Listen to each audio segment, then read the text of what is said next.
think that people are writing off what a Davis Mills-led Texans team could do to a Titans team. And my evidence for that is taking folks back and reminding them what he has done to them in the past.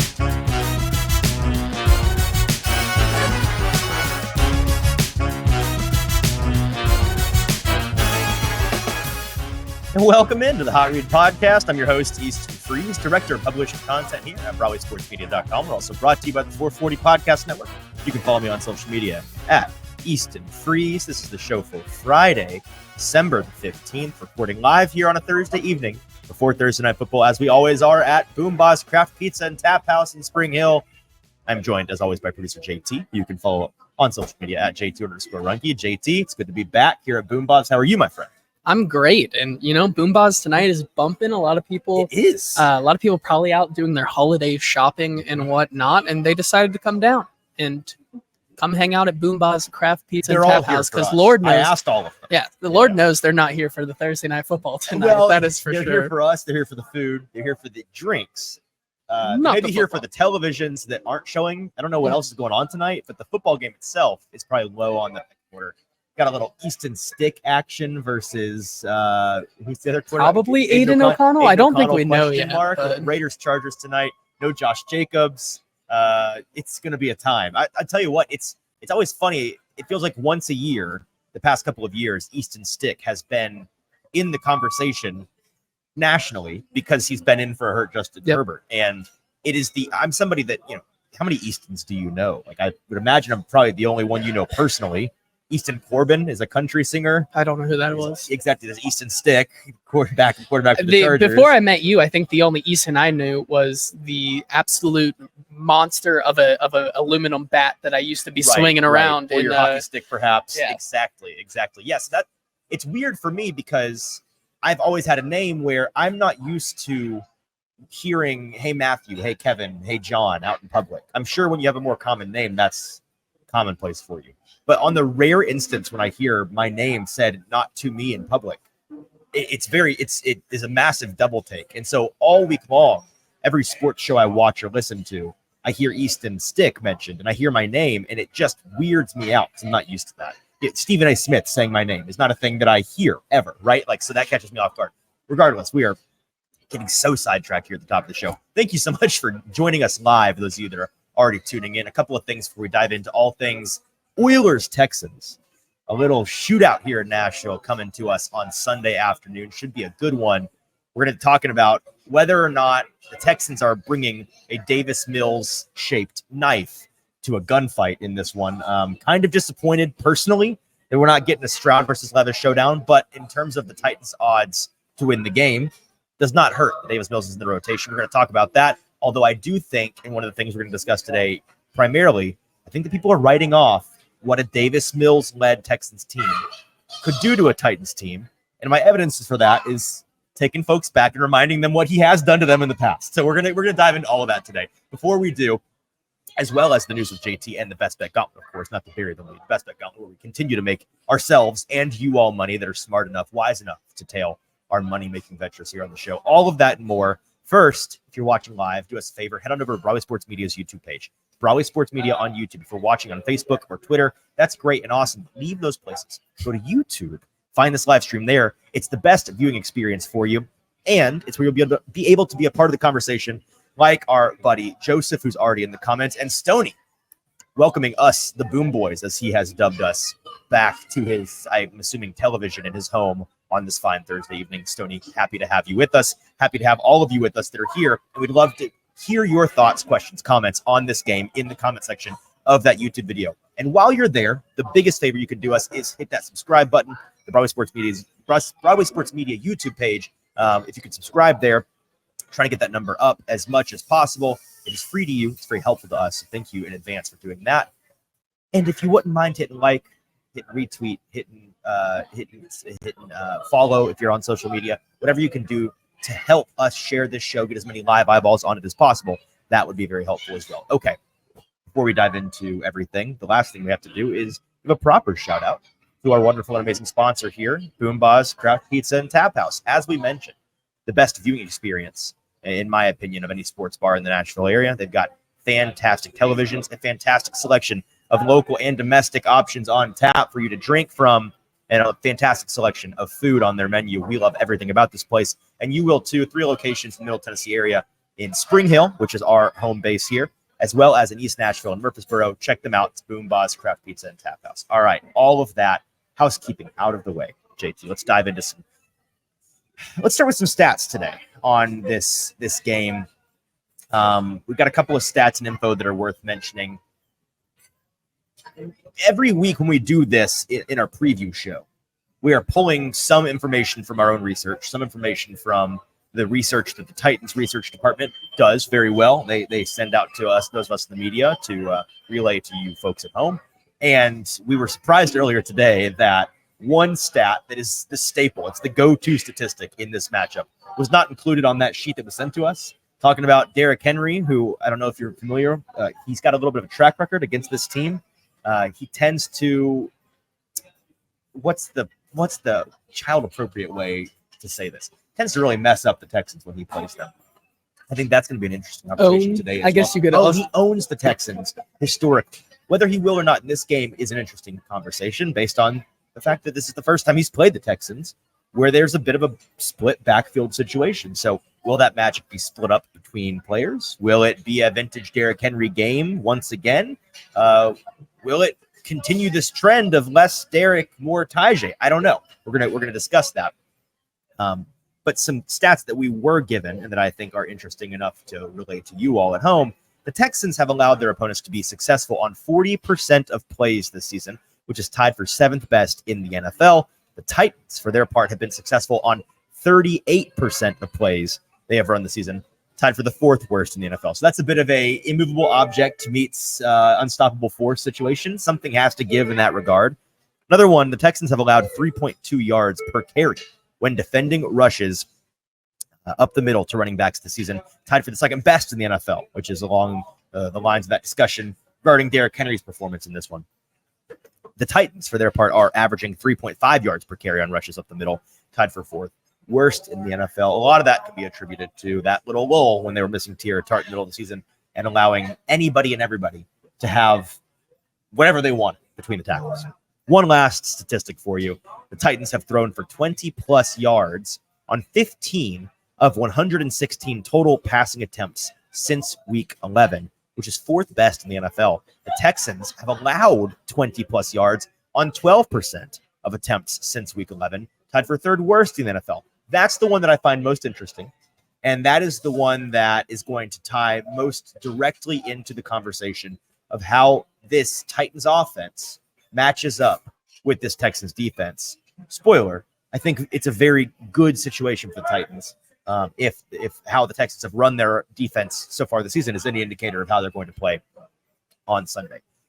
But first, I want to talk about the pettiness, and let's talk about the least consequential topic revolving around this game. We're not going to talk about the X's and O's. We're not going to talk about the players. We're going to talk about the jerseys, the uniforms they're going to be wearing. And this is the primary topic this week because it's the all-time petty move by the Titans. And I don't mean that negatively. I support this 100%. I think we were calling for it before the schedule came out. We said, hey, y'all have said you're going to wear these throwback uniforms twice this year.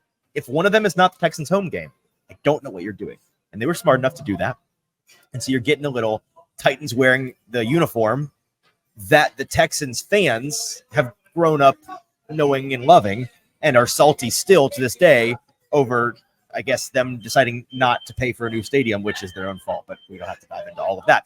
The point is it belongs to the Tennessee Titans, the Tennessee Oilers, which a lot of my favorite thing in the world is when a Texans fan or a Texas native online likes to tell you, why are they wearing the Oilers uniforms? They never were the Oilers in Tennessee. Yes, they were. Yes, they were. So they are the Tennessee Oilers this weekend against the Houston Texans, and it has folks in a tizzy. I had some multiple people get on to me earlier this week on social media. I pointed out in the post-game locker room speech from Mike Vrabel last Monday night after the Dolphins win, he told his players that he might be wearing a cowboy hat in the honor of former Oilers legend Bum Phillips, the old head coach who had a very unique look on the sidelines. We're still actively trying to hold him to that. Today, I'm not super confident that's going to happen based on his remarks, but I'm going to be very disappointed If he doesn't, I'm hoping he has enough players in his ear saying, you have to do this. Like, we're going to make you do this. Here, we're going to go buy you a hat. But regardless, folks, the line they were going with on social media, not only are they mad about this, but they're saying that they're mad about the jerseys. They're also mad about the Bum Phillips. Like, is this cultural appropriation that Mike Vrabel is threatening? Is that what this is? They got mad at me for spelling Bum Phillips' name wrong, which I'm aware has 2 L's in it, but my phone at this point autocorrects to 1 L because Kyle Phillips is the only Phillips I'm referring to when I'm typing. So sorry about that. The point is that's been their line, and it's very silly. Do you have any thoughts on the pettiness of this before we talk about what I think is maybe a more important petty topic, some revenge game situations? Yeah, I mean, it really is just like the pettiness doesn't really have a backing, like there is no backing for this pettiness because after all, it is the Tennessee Oilers. This franchise moved from Houston to Tennessee. And why did they do that? Because the good people of Houston refused to build them a stadium. And then Houston got another team. So that is the team now. It's not like the Texans have any affiliation to what that Houston Oilers team was, because it's an entirely different franchise with an entirely different history. So that's what I'll say on that. But once again, I think it's pretty silly. It is silly. Stoney in the comments pointing out that putting Billy White Shoes Johnson in the Ring of Honor this weekend, which the Titans are doing, is pretty savage as well. A player that his entire career was spent in Houston as a Houston Oiler. But too bad, so sad. He's getting put into the Ring of Honor of the franchise that he played for. Yell at a wall. Okay, what I do think is petty and important in this game, little petty, little substantive. There are some revenge games here, the least of which I would say is Robert Woods against the Titans. He was barely a Titan. He had a cup of coffee here. He's done better a year removed from his year removed ACL, a year removed from the ACL surgery, which most players tend to do in Houston. He's also got a better passing situation on that team this year with CJ Stroud than he had last year with the offensive line and Ryan Tannehill. So that's one. But for the Titans part, what I find really interesting is this is the first time this year that both Tim Kelly and DeAndre Hopkins get to play their former team.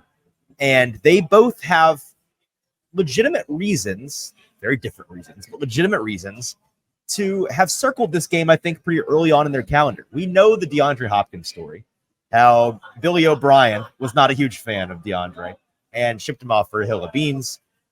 And that was a whole ordeal. And they also then likely probably slandered him and started this narrative that he doesn't like to practice and that he's not a team guy. Like, all of that came out of Houston. There's bad blood there, obviously. So I'm sure DeAndre has this circled. But with Tim Kelly, I think it's lesser known.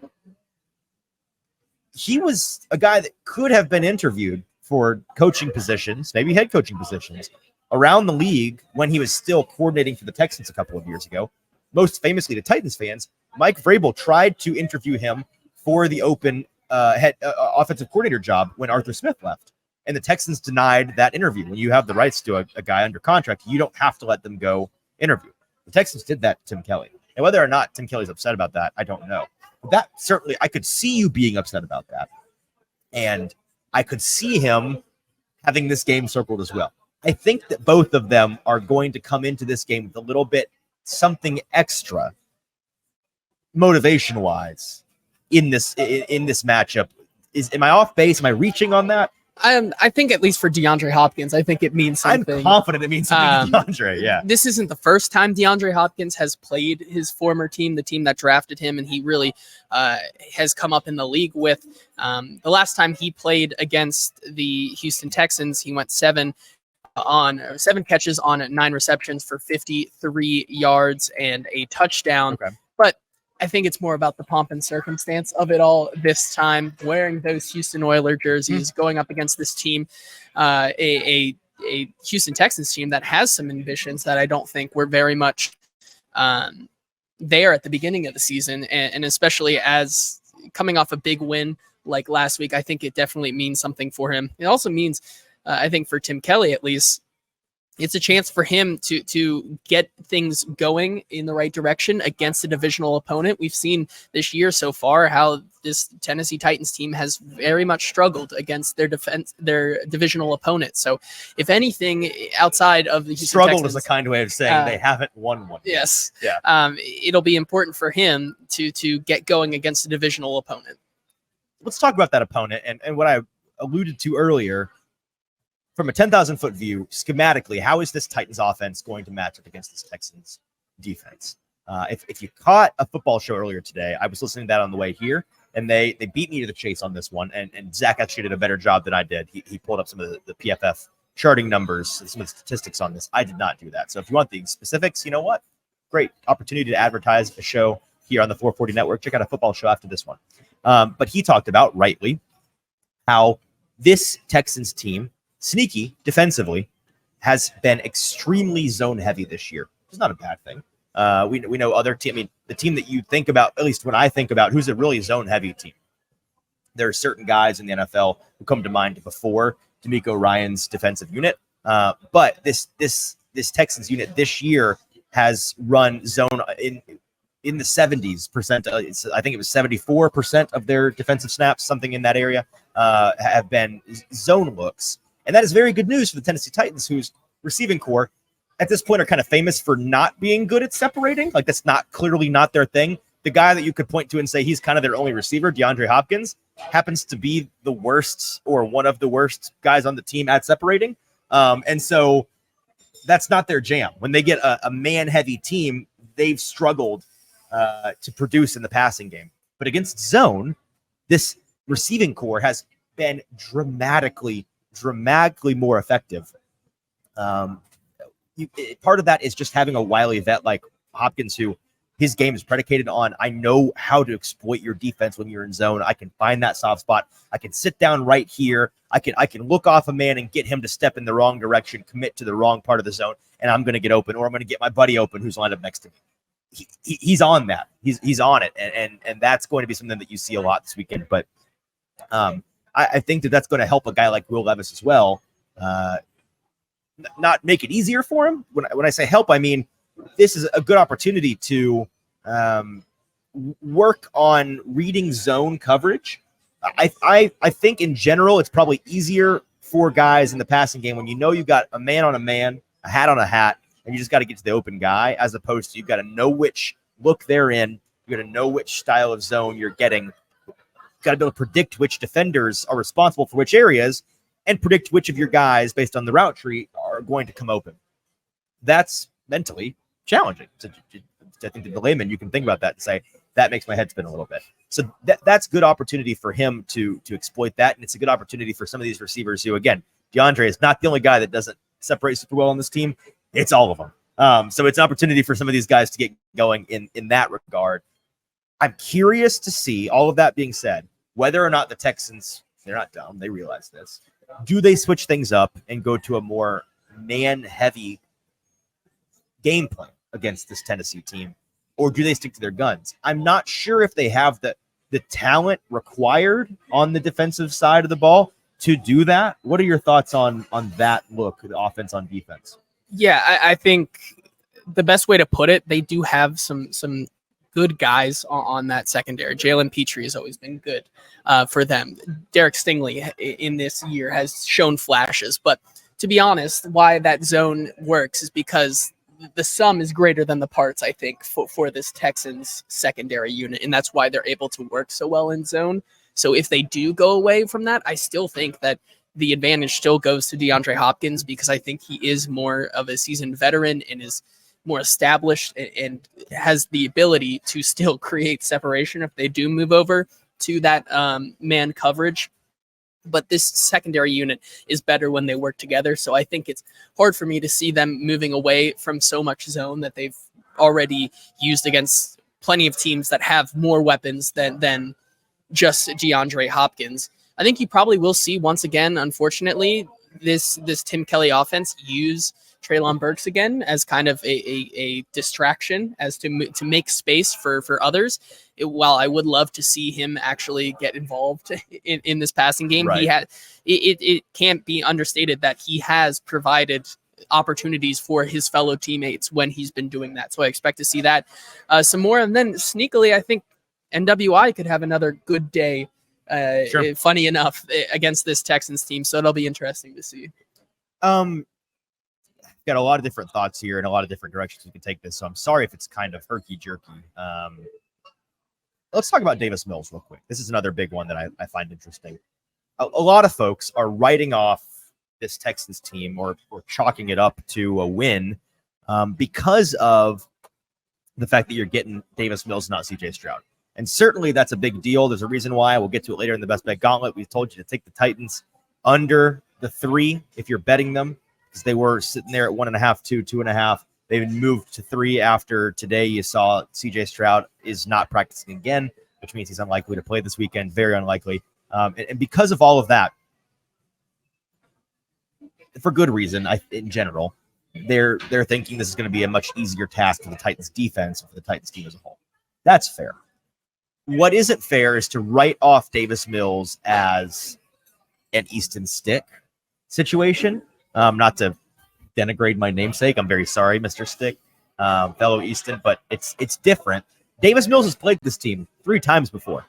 If you go back and look, I think folks have kind of forgotten what not just a Davis Mills-led Texans team against the Titans looks like, but specifically a worse Texans team. Like, CJ Stroud was not the only upgrade this Texans team has sustained this season. They've got much better coaching, and they've got better personnel. This is the best Davis Mills-led team this Titans team is going to be seeing. Last year, the most recent time they played, Davis Mills played the Titans at home, at Nissan Stadium here in Nashville. A home game for the Titans where the Titans lost 19-14. One of those games at the end of the year where they were on a 7-game losing streak. Davis Mills, 17 of 28, 60% completion, 178 yards, a touchdown, and interception. Before that, let's see, last year they lost to the Titans in week 7. He went 17 for 29, 152 yards, 1 touchdown, 1 interception. Again, not daunting. But that was a 17-10 loss. That was to the Malik Willis Titans, where they just ran the ball down the Texans. I don't think the Titans are quite that same running team anymore. Actually, I'll go ahead and sit on my chest. They're not that same running team anymore. And then if you go back even further, the third game that Davis Mills played against the Titans, which I'm pulling up which here. is his best, arguably. 100% his best personal performance. He played them at the end of 2021 season in January of 22. It was that game where the Texans gave the Titans a scare for the 1 seed. The Titans were going to get the 1 seed wrapped up if they just won that Week 18 game. It was a 28-25 win for the Titans, but Mills went 23 of 33, nearly 70% passer rating, completion percentage, 301 yards and 3 touchdowns, no turnovers. That's what he's capable of against this Titans team. He's gone 1-2, but he's had a good game in there. And he's got a win in there. And again, can I stress this enough? He's on a much better team now than he was then. That being said, folks in the comments, chime in on this if you have thoughts. But JT, what are your thoughts on? I feel strongly that people are underrating what this Texans team can do against this Titans team with Davis Mills. And let's bake in the fact they're arguably the more desperate team in this matchup. They have playoff aspirations. They're in that muck of 19. I think is it 19 or 20 AFC teams, something like that. They're all right there within one of each other. They all could get into the wild card. They need to do that badly. They're going to do everything they can to win this game, even with the backup quarterback. Yeah, I think it's not easy to count him out. I think given his track record, I think also to the point of why people are kind of counting him out, it's because, and this will be something that we talk about a little bit later in the news, just how many injuries this team is plagued with. That offense that looked very, very good with CJ Stroud is not going to have 3 of their top best playmakers this upcoming week. Spoiler alert, there's a very high chance that the Robert Woods is the number 1 wide receiver this week for which will be poetic Texans. when he goes off for 128 yards and 11 receptions. In that sense, yes. If the Houston Texans can pull out a win where Davis Mills and Robert Woods look like just absolute beasts in this game, right? good for them, man. But like, good for them, bad for the Titans. Yes. The Titans need to make them look like the pumpkins that they are. yes, That's the long and short of it. And the guy that can help do that is Derrick Henry. So let's talk about him and what his impact in this game can be. You tweeted out earlier today a reminder for everybody what Derrick Henry has done just on the ground, just his rushing yards in his last 5 games against the Texans. One of the single most impressive statistics in all of football right now. His last 5 games, 211, 212, 250, 219, and then a measly 126 rushing. And then I asked the question, what do you think Vegas would set the over under on his rushing yards this week? Do you know what it is? I do know. I now. do not. They just said it earlier. Let me guess. Today. So this is along the lines of our conversation because it's going to be less with Tajay a part of the game plan, with Derrick and in particular this offensive line not being super conducive to his style of success. It's hard to talk about it because when you say Derrick Henry isn't playing as well, he's still getting like 50, 60, 70 yards at least in most of these games. So it's by his very lofty standards. I'll guess the over-under rushing yards is 67. Man, you should be setting lines. It's 66.5. Is it really? Yes. No, okay, so I swear I didn't look it up. That's really impressive. So I guess I'm taking the over, technically. But that, yeah, wow. Good night, everybody. It's been for producer JT, I'm your host, Easton Freeze. So okay, that makes sense. Do you happen to know what Tajay's number is? I do not, but I can look it up. You here. look that up. It's 24.5. Okay, so they're expecting about 100 rushing yards out of this Titans team, give or take 90 to 100 rushing yards, and for most to come from Derrick Henry.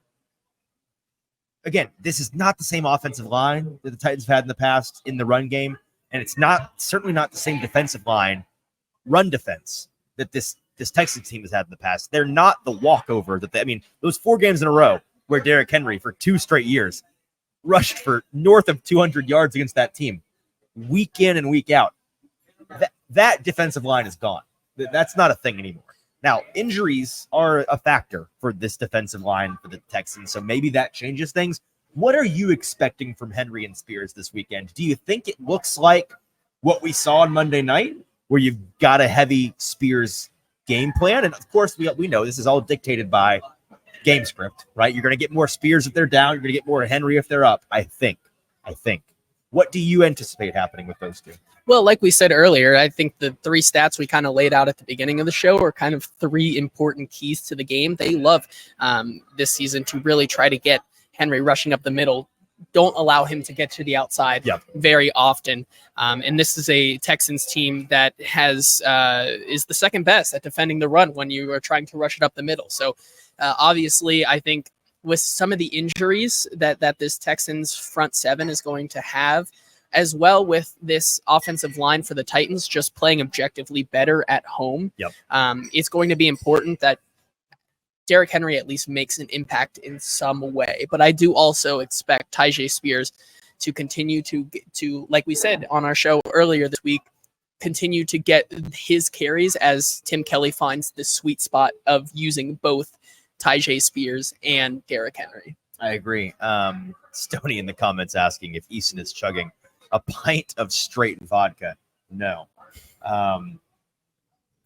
But wouldn't that be impressive? It would be impressive. If I could do that with a straight face. Yeah. You know me well enough to know that's not possible. No. Stoney, you should know a thing or two about me. That ain't my game, boss. You wouldn't want to hear me talk or make noises if I was doing that. And Kenneth says in the chat here, Henry has officially reached short yardage / goal line back status. He says, please stop slamming him into the line and giving Levis in 3rd and 8 and 3rd and 7. So let's talk about that because I do find that fascinating. And we talked a little bit about it on Monday where he is kind of in that Zeke Elliott to Tajay's Tony Pollard role that we saw with the Cowboys the last 2 seasons. I think that this game will be a good litmus test for whether we're fully there yet or not. I do agree that in the first quarter, in the first half, but specifically at the beginning of the game, when they just pound Henry and try to establish the run up the middle, like, I'm with you. I think that's fruitless. It's silly.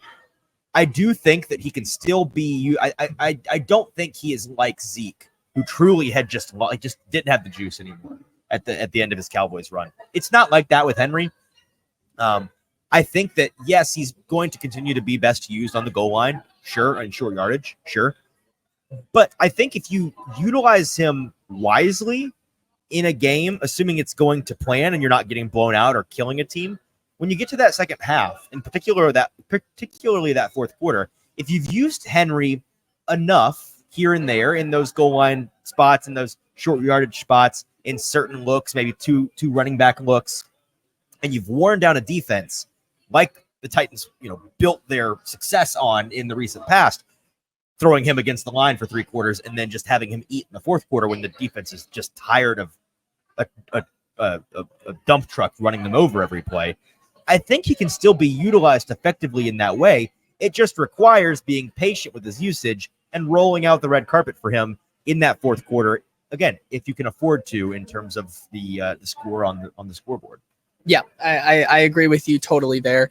And I think it's going to be interesting to see how Tyjae Spears is used once again at home, because we have moved away from the stat that 20 carries guarantees you a Derrick Henry win, which is I'm very glad that we've done that. God bless. Yeah, but I think that you're right. You in the first couple of drives into this game, you're still going to see Derrick Henry trying to establish that run, and he may very well be able to do so this week with how banged up the Texans are.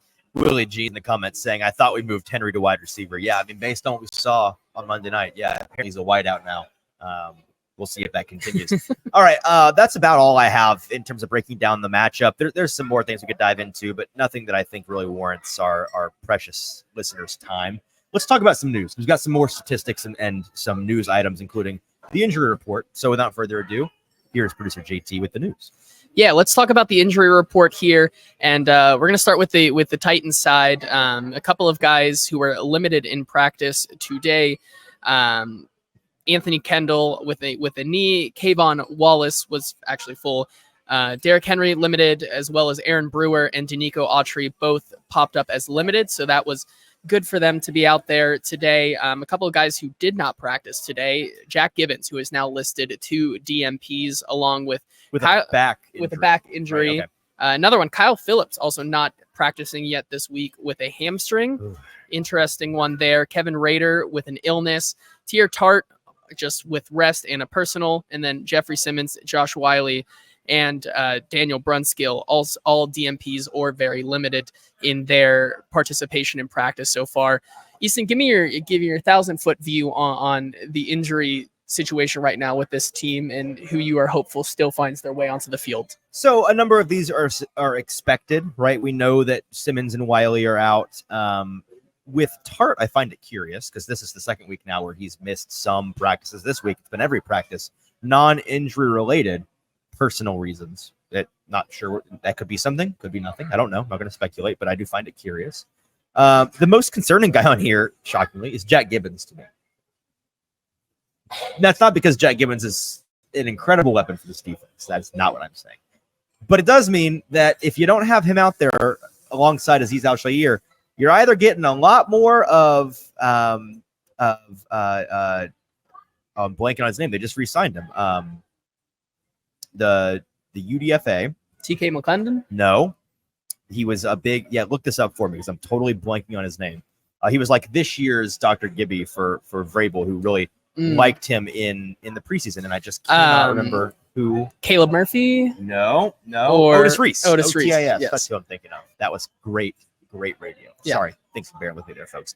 Otis Reese. It means you might get a lot more of rookie UDFA Otis Reese, and you might get a lot more. Who else is on the depth chart? Who am I forgetting? Caleb Murphy as well, but then also Travis Gibson and Luke Gifford. Luke Gifford as well. Luke Gifford. Yeah, so it's going to be a lot more of either Gifford or Reese, neither of which are a guy that you really want to see a ton of defensive snaps from, but you're going to have to if you don't have Dr. Gibby out there. So that's a big one to pay attention to. Who else? Oh, Kayvon Wallace. I think it's sneaky important for them to have him. He's looked good on the field, like surprisingly good to me. My expectations for him were low.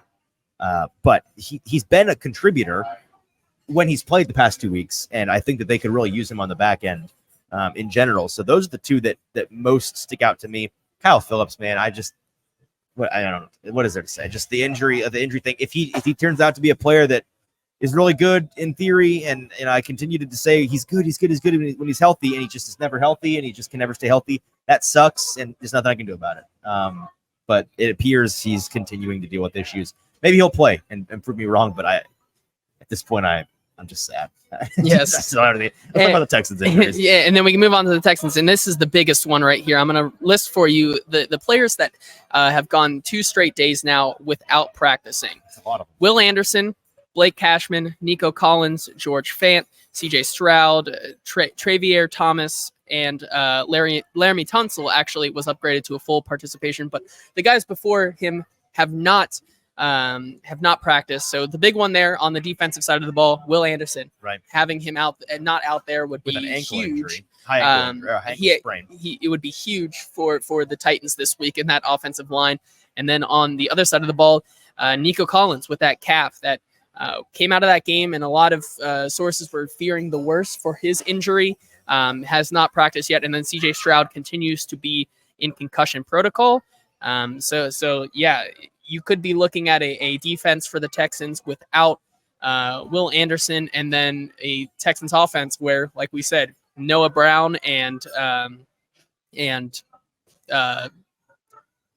Robert Woods. Receiver? Yeah, okay. Robert Like Woods is the top 2 options right. for. And Noah Brown, by the way, Texans. who's been limited this week with an injury of his own, a knee injury, so he won't even be 100%. Yes. He plays. The guys that stick out most there that you mentioned, George Fant and Tunsil both being on the list, both bookend tackles for this team. They need at least one. Yep. I know which one I prefer. One of them is a top 2 tackle in the league, and one is a rental veteran. It looks like they're going to get the better one based on today's practice report where he was full. So that's good news for the Texans. But no George Fant on their side. I'm not sure what the backup situation looks like. I'd imagine it's not free, considering they've already had a decent amount of offensive line triage as it is this year, and they're not super deep at that position. Nobody really is. That could be a very good thing for the continued success of the Titans pass rush, which has, dare I say, put a couple of games together at this point. Yeah, and we can move on now to a couple of moves that the Titans made earlier this week. First of all, Kyle Pecco and Christian Fulton both were placed on injured reserve. Talking about Christian Fulton a little bit, this almost signals that basically he has played his last snaps probably as a Tennessee Titan. And then the Titans also signed a couple of guys to from practice squads to their active roster. First of all, defensive lineman Quentin Bohanna from Detroit's practice squad. And then defensive lineman DeAndre Coburn from the Kansas City's practice squad is actually a guy that we talked about a little bit during the draft process, but he was on Kansas City's practice squad. What do you make of at least the moves here, placing Christian Fulton and Kyle Pecco on the injured reserve? So Pecco was you could see that one coming based off of his injury, unfortunately getting carted off Monday night. Fulton, I'm not super surprised by, though apparently he was surprised by that when he was told by the media this week, hey, you're on IR, and he said, I am. Yep, you sure are. So he won't be playing again for the Titans this season. And like you said, I'd imagine not again ever. So long farewell, Christian Fulton, I'm assuming. But the guys that they added, it's interesting. Obviously, you're trying to continue to. You've lost Kyle Pecco was a nice familiar depth piece for you for a guy like Jeffrey Simmons who's out right now. You're going to need somebody else rotation wise to fill that gap. And Coburn we found fascinating in the draft. So I think that was clearly a guy that was on their draft board. They said, let's go get that guy. See, let's just see what's going on. See if he can contribute for us. Don't know anything about Bohanna, to be honest with you. So we'll see if either of those guys are active on Sunday afternoon, and if so, what they look like out there. Yeah, and let's talk about how much turnover that this Titans team could possibly be in for next season. Currently, the most 2023 snaps that have been played who are by players who are set to hit free agency. Tennessee leads the league in that stat with 44%. So 44% of this roster who is currently taking snaps are going to be free agents. That's almost half, kids. Could be it could be a bad thing for depth, but also could be a good thing with how bad the when talent. You look at the list of who those guys are, it becomes a lot less upsetting to Titans. If you're a Titans fan, that number should concern you. But then you look at who it is in question here, it becomes a lot less concerning. It's the guys that you want pushed out. Their contracts are expiring. I mean, you've got some Derrick Henrys in there, and Some NWIs in there he wouldn't mind keeping around. But in general, it's the guys who are designed to be pushed out by the new regime. And so that's it's not a mistake that they're all coming up for new contracts with somebody this offseason. It's because the Titans are ready to say thank you for your service. Goodbye. And so it's good news ultimately for the Titans. And if you're a fan of Rand Carthon, and I don't know how you can't be based on what he's done so far, especially in the draft, it's good news because that's a lot of cash coming like that. We keep talking about it. The Titans have $80 million, $100 million in cap cash. That's where it's coming from. All these guys coming off the books.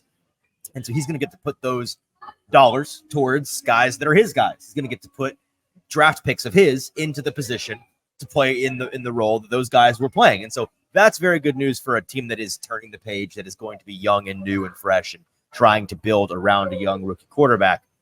That's good. And I think fans should celebrate the fact that we are officially coming to the end of the John Robinson era, as well as the end of the first era of this Titans team identity, player personnel wise, in the Mike Vrabel coaching era.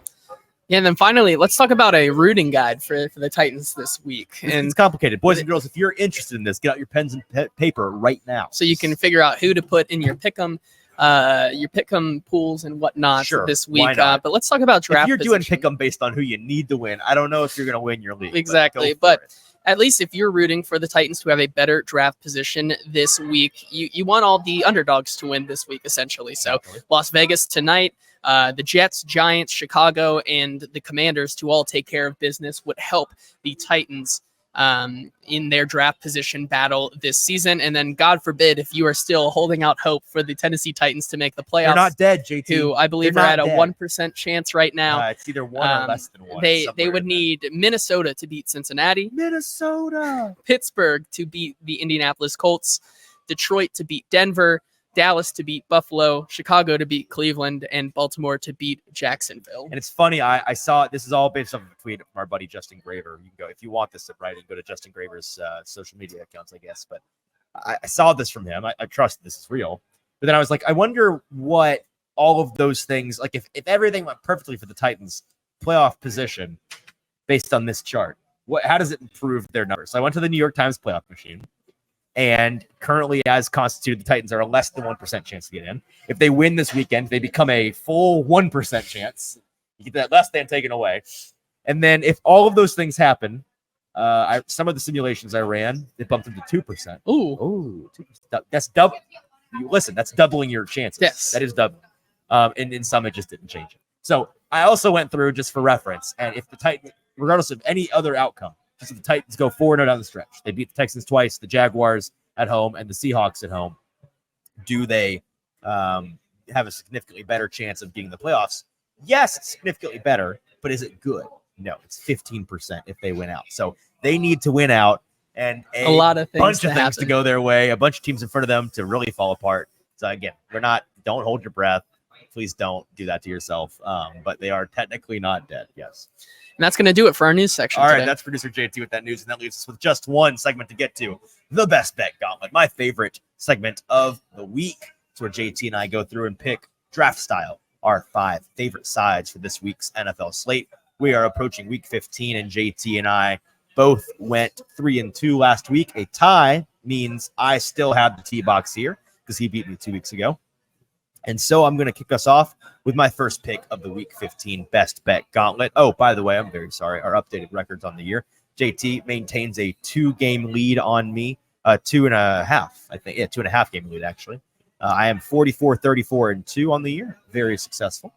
JT, a blazing 46-30-3 on the year. So both of us doing very well, making you a lot of money. Looking to continue that trend this week. I believe we've had 3 consecutive weeks where we have not just made money, but made us probably. I think this is our best 3-week span of the year that we're coming off of. So let's make it 4. And with that, my first pick of the Week 15 Best Bet Gauntlet, I'm taking once again for the 14th consecutive week because the bye was in there. Taking the Tennessee Titans -2 versus Houston. This is why it pays to follow the Best Bet Gauntlet, just not just on the show, but on social media, where we tell you during the week on Tuesday and Wednesday when the lines are set. We occasionally tag hashtag Best Bet Gauntlet and at Hot Read Pod on social media if you ever want to just search for them to make sure you don't miss them. Lines that we expect to move, the reasons why, and we lock in those numbers ahead of time, telling you, the people, hey, grab these 2. I put out 3 this week, and 2 of them were in fact moving, did in fact end up moving the wrong way. If you wanted that side, you didn't get closing line value, so I hope you took it with me. One of those was Tennessee -2 against Houston this weekend. This is now at 3. Once we're sure it's Davis Mills, and once we're sure about a lot of these injury situations on both sides of this matchup, we know who's in and out. It's not inconceivable that could become even more, become a 3.5, 4. I don't think it will be, but I doubt it ever comes back down off the 3. I still don't mind it at the 3, but at the 2, I love this spot. Very simple. Tennessee at home. They are the better team if Davis Mills is playing for this Houston team. Houston is very banged up. They aren't the more desperate team. Houston's going to be giving them their all because they need this win to keep their playoff hopes vibrant. But I think that Tennessee has a lot of momentum coming off of that Monday night win. They're going to have a lot. I think psychologically that win did more for them than anything. The fact that they now realize we could go on the road and beat the Miami Dolphins, one of the most explosive teams, one of the worst mismatched teams for us in particular in the league. If we can do that, we can beat anybody. We can certainly beat the Texans, who a lot of players on this team have beaten up on in the past. Let's keep it going. And the energy that young guys like Will Levis and Tyjae Spears, clearly and obviously, based on a lot of video that was released this week, both of those guys bring a ton of psychotic, competitive, fiery energy to the sidelines. It's infectious. You had guys like Harold Landry this week saying, I saw Will Levis screaming, going veiny Hulk mode on the sideline. I didn't know he had that in them. It had that in him, and I love it. That kind of thing's infectious. I think this team's going to ride high on his leadership. I think they get it done, and they win by a field goal. Give me Tennessee -2 hosting Houston. Yeah, with my first pick here, I locked this one in actually earlier when the line finally moved. It's no brainer for me, though. I'm taking the New York Giants and Tommy DeVito. Not his cousin Yeah, Danny. not his cousin Danny. Tommy Cutlets. Yeah, Tommy Cutlets in the New York Giants +6 going to the New Orleans Saints. Listen, I just plain out think the Giants are currently the better team right now. And if you want a couple of trends well, that and also more importantly, who is New Orleans to be giving 6 points to anybody? Exactly. They're a bad team. They are a bad team. And if you want a couple of trends here, the Saints against the spread recently in their last 15 is 4-10-1, dating back to 2022. The Saints are also 1-5 against the spread at home this season. And they also have the second worst home against the spread record since 2021, going 6-15 against the spread. I'm buying the hot team. I'm not looking to sell them just yet because I just frankly think that is too many points for this Saints team to cover with. So I'm taking the Giants +6. I love that. Before we get to my next bet, I just noticed in the comments here, Kenneth pointing out our discussion on the Titans playoff odds there a moment ago. It's like that scene in Monty Python's Holy Grail. I'm not dead yet. Yes, you are. I'm feeling better. No, you're not. That's the Titans playoff odds. With my second pick of the Week 15 Best Bet Gauntlet. I like that pick, by the way. Not to totally disagree. I'm with you on the Giants in that one. I'm with you. It's Cowboys 8 o'clock for my second pick. I'm going with the Buffalo Bills, another line that I locked in earlier this week. It didn't move the way I thought it would, and that's not shocking in hindsight. Dallas is always going to get overbet by zealous Cowboys fans, of which there are too many.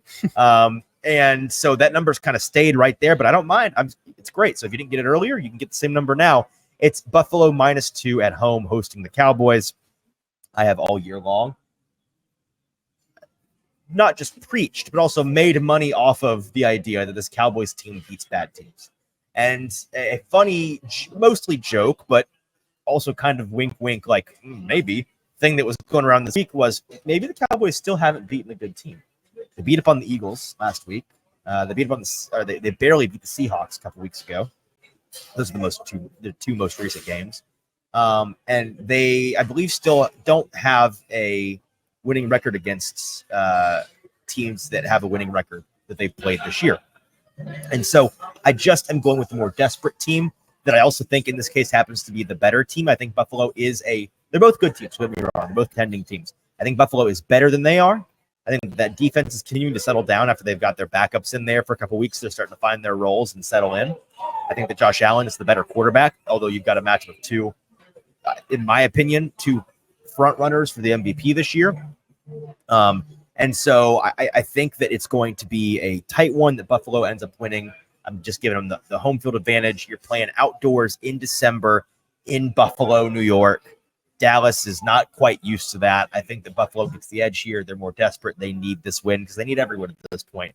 Buffalo -2 hosting the Dallas Cowboys. Yeah, with my next pick, I'm taking the Motor City Kitties. And you might be saying why? Because this is the bottom of the market, I think, once again, for them. I'm taking them -4.5 against the red-hot Denver Broncos. Top market. Just like last week, and I should have stayed with my Seahawks pick. I was a little too scared of Drew Lock, but they still found a way to cover. Oh, I didn't even notice that they covered. You're totally right. Yes, but Detroit -4.5 here. I hope it gets back down to the 4. I'll be looking out for that. I wish I could get it at the flat 4, but alas. Either way, going up against Denver, this is once again another spot where I'm selling high on the Denver Broncos and buying low on the Detroit Lions. Goff, after a straight-up loss with the Lions, is 15-8 against the spread, including 11-4 against the spread when that game is played at home. They're on the road this week, but I still really, really like what he's doing this year. Jared Goff has had a couple of bad games, but this team is still very much in contention for an outside shot at the 1 seed. They still need. Where have those bad games been played, by the way? Outside. Jared Goff, the outdoor pumpkin, returns to the indoor. Yes. It seems silly, but we've got a large sample size that says it's a very big deal for this guy. Don't ask me why. And so with all this being said, this team has to get back on track if they want to even continue to win the division. So I'm going to take the Detroit. This is the spot for the buy low, sell high situation with these two teams. So I'll be making that bet alongside you with my third pick of the Week 15 best bet gauntlet. Give me Minnesota +3.5 at the Cincinnati Bengals. This is another one that I told you to lock in early because I'm not sure you can still get the 3.5 right now. I think it's at a flat 3. Maybe you wait, see if you can get it at 3.5 before the game starts on Sunday. But I think that Minnesota is the play here when you're getting that hook. Absolutely. Minnesota +3.5 is the play because of this. This is a matchup between Nick Mullins and Jake Browning. Trying to catch. This is the opposite of the catching the falling knife. I don't know. Popping the rising balloon. Something like that. We'll workshop that. It's going to come eventually, a day that Jake Browning falls back to. Like it has to. It has to. Unless he's just a starter in the league now, which if you want to believe that, you'd be my guest. I'm not in yet. Give me some more of Jake Browning before we make that decision. I think that this is the spot. You've got confirmation like in a grocery store last night from Justin Jefferson, like he was shopping with kids for a holiday thing, which is great, but it was just funny. He told the media that was there, he's like, oh yeah, actually I think one of the kids asked, are you playing on something? He's like, yep, I'm playing. Okay, well there's some news. Justin Jefferson's playing. That's a big deal for a guy like Nick Mullins, who's going to be trying to pass the ball out there. Assuming he plays, I see these offenses as equals, really, and I think it comes down to who has the better defense, and that brings up my main point. The Vikings have the better defense here. Love what Big Lou Anarumo does. Like, big fan of Big Lou. Do not get me wrong. But Brian Flores, what he's done with this Vikings defense this year has gone really underplayed outside of Minnesota.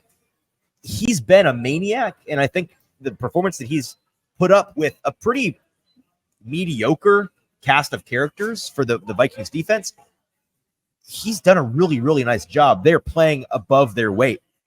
And he's sneaky done one of the best coaching jobs of the year is what I wrote down here. I just, his style is absolute wild man pressures, and that works against bad quarterbacks. Like Jake Browning's going to be on the move all night long. It's going to require him to do some things that he's not done in the past couple of starts that he's had, and I don't think it's going to go super well for him. So for that reason, give me Minnesota +3.5 at your Cincinnati Bengals. And I hate to say it, but I don't think you're wrong about that one. Yeah. But with my next pick here, I'm going with the Los Angeles Rams finally back at home, playing the Washington Commanders coming off their bye. And this one's pretty simple. I think Ron Rivera is on his way out of Washington. Yep. I think this team is pretty much given up on this year, even though Sam Howell has been looking pretty promising this year with a pretty bad cast of characters. This is a Los Angeles team that is not dead in the slightest. And now are coming back home to face what I think is probably one of the worst secondaries in the league in this Washington Commanders secondary. Yes. With that being said, I really do like LA just what they've done all season. Once again, they played a very, very good game in the rain against the Baltimore Ravens. Now this time they get to be at home playing a team that is much worse than the Ravens. I'm expecting them to take care of business and win by a touchdown or more. Yeah, I'm with you on that one with my 4th pick of the week 15 best bet gauntlet. I'm going with Chicago +3 at Cleveland. Now I'm going to wait to bet this one until I know I can't get a 3.5. I think it's possible that it's coming on this Cleveland team. Some square bettors bump it back up for me because I love the hook, but I'm still comfortable taking it at the 3 either way. A couple of reasons why. This Bears team has gone really under the radar because they're not that good and they've been a pain to watch for a long time. They've been playing pretty good ball the past couple of, really the past month. Yep. And they've been playing with house money because they've got the number 1 seed locked down no matter whether they win, lose, or draw. Shout out the Carolina Panthers for that. So they're chilling draft-wise. There's no incentive to tank. And they've been playing well. Justin Fields playing for his job, really. The coaching staff definitely playing for coaching their jobs. And I'm sure there are many players on that team that feel like they are having to play for their jobs because of the turnover this team is going to experience in the next couple of years. Joe Flacco on the other side of the ball, they just signed him, the Browns did, to a 1-year deal. He's going to be their guy for the rest of the year. He's a fun story, don't get me wrong. I love seeing geriatric Joe Flacco just loving ball, playing ball. Still got an arm. Definitely still has an arm. But he's going to be behind an offensive line this weekend that just lost their 3rd offensive tackle this year. So they're down to tackle 4 and 5. I don't care what team you're on and what depth they have. That's a recipe for disaster. Yep. And he is the worst possible quarterback you want to put behind that situation because he is the biggest statue in the league right now. He's 38. He's Joe Flacco. He couldn't move when he was healthy. He can't move now. And so their center got hurt last week too, by the way. You've got a really banged up team across the board for Cleveland.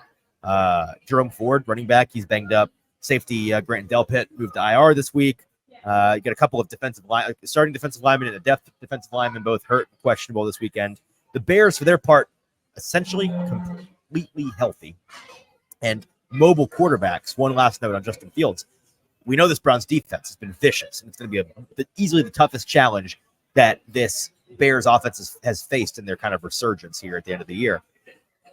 The one thing that has given the Browns defense issues this year consistently has been mobile quarterback play. That is what Justin Fields is. I expect them. I think they're going to win this game outright. I really do. I think it's going to be one of the bigger upsets of the week and catch some folks off guard.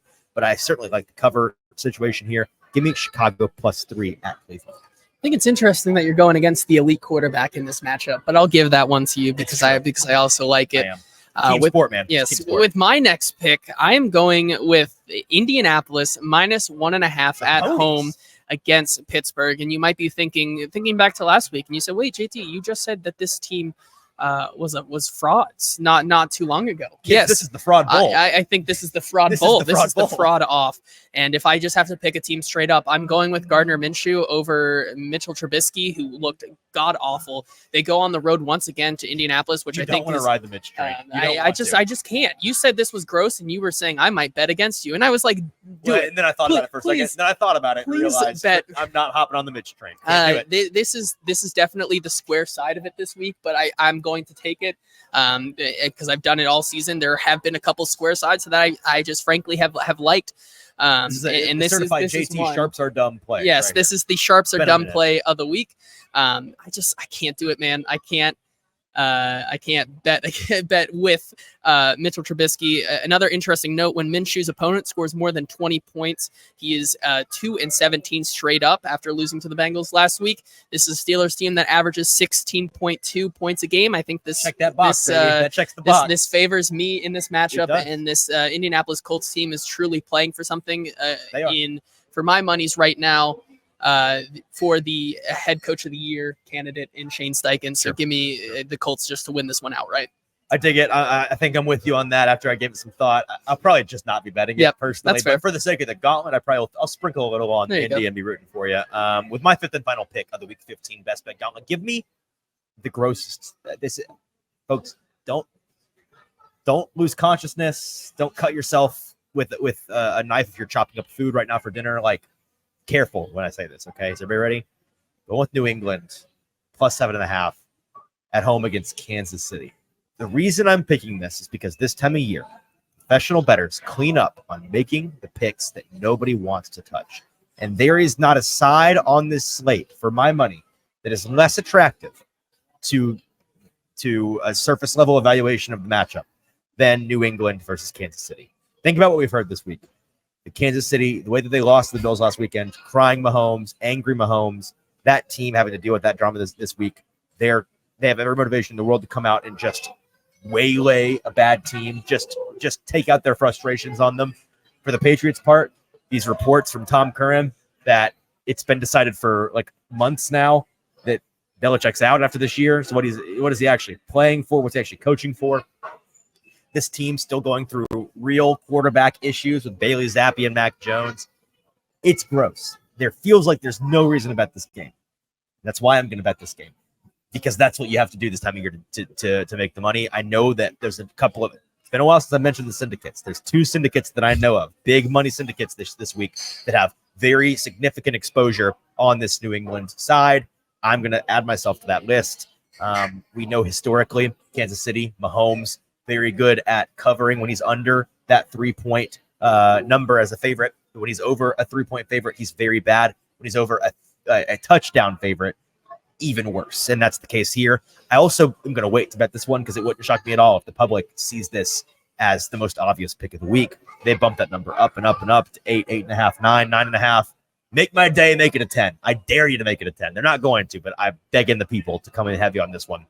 So give me New England plus 7.5 versus Kansas City, and we're going to hope and pray. Yeah, and with my last pick, this is one I've gone back and forth on because it was the only other one that I really, really thought had inside, and I've gone back and forth on it all day. But I'm taking, but I'm taking Baltimore minus 3.5, hoping it gets back down to the flat 3. But I still feel okay with the 3.5. It's trending in that direction. So with that, I really do think that this Baltimore team is the better team in this matchup. Going on to prime time, I think Lamar Jackson, they had a scare last week, but I think they're going to continue to seize the opportunity that the Miami Dolphins gave them last week and plant themselves as the number 1 seed in the AFC. They're going up against a Jacksonville team that still is banged up, but I think has been a little fraudulent all season. And kind of we've been a little bit right that this team has some nice offensive weapons, but outside of that, what else do they really have? Right. And that continues to be the trend here with the Jacksonville Jaguars. Despite them being at home here, I like Lamar to take care of business in this one. I think this Baltimore team is just the better team front to back, and I'm going to take them either at 3 or minus 3.5. All right, so to recap, JT is rocking with the Giants plus 6 at New Orleans, Detroit minus 4.5 at home against Denver, the Rams minus 6.5 at home against Washington, Indy minus 1.5 at home against Pittsburgh, and Baltimore minus 3.5 at Jacksonville. My picks this week, I'm going with Tennessee minus 2 at home against Houston, Buffalo minus 2 at home against Dallas, Minnesota plus 3.5 at Cincinnati, Chicago plus 3 at Cleveland, and New England plus 7.5 at home against the Kansas City Chiefs. That is our best bet gauntlet for the week 15, and that is our show for this Thursday evening. Big thank you to everybody that tuned in with us live today. Subscribe to Broadway Sports Media's YouTube page. Follow us on social media at Hot Repod on Twitter, TikTok, and Instagram for all of your show updates and notifications and content. Until Sunday afternoon, after JT and I are there watching the Oilers and the Texans battle this weekend, we'll be live back to our regularly scheduled between the afternoon slate before Sunday Night Football live show recapping everything that happened in the Titans-Texans matchup. Until then, for producer JT, I'm your host, Easton Freeze. This has been the Hot Read Podcast. We'll talk to you this weekend.